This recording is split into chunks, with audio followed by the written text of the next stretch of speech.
Simula po noong 2005, nagtatanghal ang Jose Burgos Journalism Awards ng parangal sa mga mamamahayag na nagbabalita tungkol sa ating bioteknolohiya. So ito ay magandang paraan para mas marami ang maabot ng ating programa at maibalita nito sa mga tao at sa mga estudyante.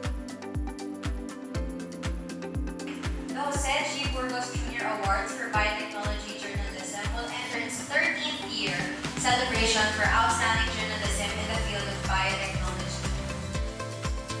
Burgos, let us be reminded that the true reward lies not in accolades, but the impact of our work on the world. And eventually we're able now to choose the articles which we think are the best in terms of literature and in terms of the news articles. So, dalawang average scale. Congratulations to Butch Fernandez of Business for the article entitled Stopping GMO Crops May Cause More Harm Than Good, Scientists. Congratulations to Jordan P. Lagarin, Kathleen De Villa of the Philippine Radiant Farmer.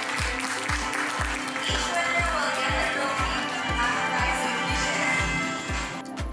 Determined ka or eventually you fall in love with biotechnology para sa kalaunan masulat mo siya ng maayos at maibaba mo rin yung highly technical concept of it sa ordinary readers.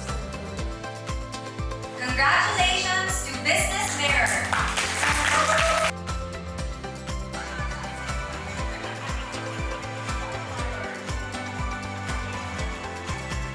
He fell in love with the soil.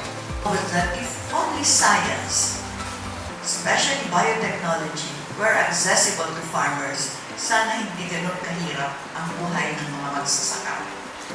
And because of that, he introduced this program to the Department of Agriculture. That is why we have the annual National Biotech Week.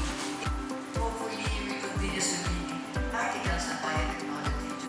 My inspiration for writing the article is I want people to be more informed about the most pressing issues in our society today. Hindi ako nagsusulat para sa parangal. Nagsusulat ako para sa bayan.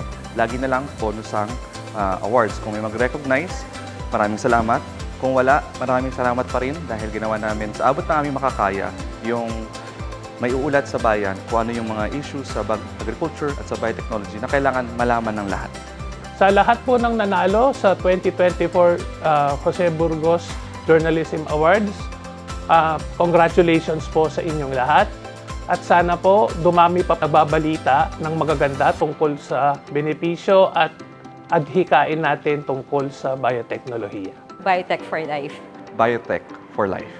Biotech for life.